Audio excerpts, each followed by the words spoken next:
Olá, pessoal, tudo bem? Sejam bem-vindos ao Domínio a Física. Eu sou o professor Marcos Martinho e vou dar sequência aí na nossa playlist aí que a gente está fazendo de SpaceX 2023, né? E nós vamos resolver hoje a questão número 27 da prova A, né? Que é uma questão que envolve hidrostática e equilíbrio estático. Então, sem mais delongas, vamos para a questão após a vinheta.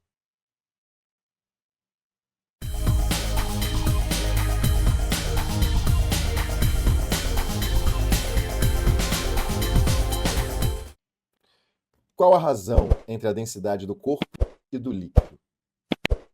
Ou seja, é esse problema que a gente vai resolver. Claro que não é essa figura que estava lá na prova, né? É uma figura, as figuras, para quem já está acostumado com a prova da SpaceX, sabe que não é uma questão de muita.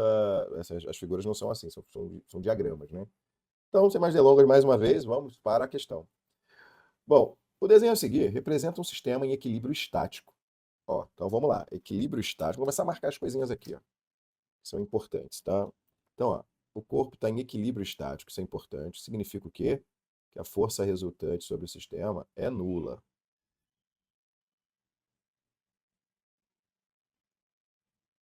É nula. Preso ao teto, composto por polias e fios ideais e massas desprezíveis. Então, isso é de praxes.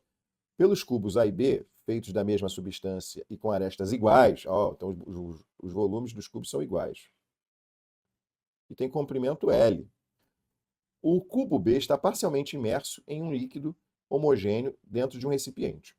Observa-se que uma parte da aresta do cubo B, de comprimento H, é igual a 3/4 de L, é a altura da parte emersa do cubo. Ó, se 3/4 estão emersos, então significa dizer que 1/4 está imerso da altura, de L, aliás, né? 1/4 está imerso. Então, isso aqui, ó. Isso aqui quer dizer que tem 1/4 imerso. E é isso, quando a gente trabalha com esse tipo de problema, é que, ou seja, esse aqui é o volume de líquido deslocado, que é o volume que está dentro do líquido, né? Ou seja, esse volume acabou deslocando essa quantidade de líquido. Ok, então, ok, entendido o problema, né? Entendido o problema, vamos para a solução dele. Bom, então, é um probleminha de equilíbrio estático. Então, leis de Newton se faz necessário. Então, fazer um diagrama de forças é extremamente importante para a gente, tá? Então, vamos diagramar aqui as forças, né? Vamos começar pelo corpo B, que é o corpo que está imerso. Então, a primeira força que a gente vai colocar ali é o peso, né? O peso de B está atuando ali. E se ele está dentro de um líquido, tem uma força de empuxo atuando sobre ele. E mais do que isso, é um problema que tem mais uma terceira força. Como tem um cabo, tem uma força de tração, né? O cabo está tensionado, tem uma força de tração apontando para cima. No corpo A, nós temos o peso de A, que está atuando sobre o corpo A. Mas, na verdade, essa força aqui está se relacionando com a tração. Lembrando que quando eu tenho polias, né, eu tenho uma força potente. E a força potente, vamos escrever aqui em cima, ó, força potente vai ser igual ao peso suspenso dividido por 2 elevados a n. E esse n aqui, quem é? Esse n é o número de polias móveis. Então eu tenho que desconsiderar esta polia, porque ela é uma polia fixa. Isso aqui é uma polia fixa. Então ela está fora da conta. Então aqui nesse caso eu vou ter só 2 polias móveis. Certo? Então vamos lá, continuando. Então o que eu preciso aqui? Eu sei que o peso de A é igual ao peso de B, né? E eu sei que em B eu tenho essa equação dinâmica, né? E a tração, como já vimos, ela é então o peso de A, né, dividido por 2 elevado a 2, porque eu tenho 2 polias móveis. Então o peso de A sobre 4. Okay? Então, uma vez feito isso, essa equação aqui passa a ser a equação mais importante para a gente. E aí, então, vamos substituir, né?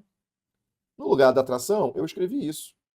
Professor, por que o senhor não colocou PA, colocou PB? Porque PA é igual a PB, e aqui vai aparecer PB, né? Na equação dinâmica. Então, eu já substituí para facilitar a nossa conta. Mas o empuxo é dado por essa expressão. Densidade do líquido vezes a gravidade vezes o volume do líquido deslocado. Aquilo que eu falei, esse volume de líquido deslocado aqui, ó, certo? Que está imerso 1/4 da altura. Bom, o que vamos fazer agora? A gente vai resolver essa equação em função, né, de B. PB vai passar para o outro lado, então ele vai passar negativo. Então nós vamos ter o quê? PB sobre 4, vai ficar assim, ó, PB sobre 4 menos PB, menos DLGVL, certo? Então aqui vai dar 3 quartos de PB, negativo, e aqui, como era menos aqui desse lado, ó, ficou menos com menos, deu mais, então ficamos com essa expressão aí. Então vou apagar aqui para não dar muito problema para a gente. Então tá lá. Nota, eu quero a densidade do corpo com a densidade do líquido, certo? Então eu preciso lembrar que peso de B é a massa de B vezes a gravidade. E eu preciso lembrar também que a densidade é massa sobre volume. Logo, massa é igual a densidade vezes o volume. Tá feito? Então, aqui vai ser, então, a densidade de B vezes o volume de B vezes a gravidade. E foi isso que a gente achou ali. A gente já viu que G está dos dois lados da igualdade, podem ser cortados. Apareceu a densidade e apareceu a densidade aqui. Fiquei com o volume do bloco e o volume do líquido deslocado. O volume do líquido deslocado é somente essa parte aqui, nota. Não é o todo do bloco, é só uma parte. Então, eu não posso cancelar V com VL, certo? Então, continuando. V, desculpa, V é L ao cubo. E VL é L ao quadrado vezes L sobre 4. Ah, professor, não entendi não, cara. Olha aqui. Você tem esta figura aqui, ó. Certo? Ó, para calcular o volume dessa parte que está submersa aqui, ó, eu tenho que saber a área da base vezes a altura, né? A área da base vezes a altura. Então, a área da base vezes a altura. É L sobre 4, que é o que está imerso. Que vai dar L ao cubo. Então, aqui, ó, isso aqui vai cancelar. Isso aqui vai dar L ao cubo. Que vai cancelar com isso. Certo? O 4 também vai cancelar com 4. Então, vamos ficar o quê? Esse dB sobre dl, e o 3 vai passar para o outro lado, vai ficar 1/3. Então a gente encontra essa expressão. Então a razão entre a densidade do corpo sobre a densidade do líquido é 1/3. E logo, se a gente olhar lá na questão, a resposta é a letra B. Então, pessoal, uma questão tranquila, não é uma questão difícil, não colocaria ali na estante das questões difíceis, né? É uma questão média, que exige que você, que já é um estudante, um estudante típico, né, de SpaceX, já deve ter passado, já deve ter resolvido alguns exercícios baseados em equilíbrio estático e deve ter já ter passado também por hidrostática, a equação do empuxo, né, a questão do princípio de Arquimedes. E se você passou por essas duas coisas aí, cara, essa questão sai, ó, mel na chupeta. O que talvez seja uma dificuldade para alguns alunos, né, é não ter a familiaridade do trabalho algébrico, né? Então, o que eu te oriento? Te orientaria. Cara, procure resolver questões literais com mais frequência. Isso é muito cobrado na SpaceX.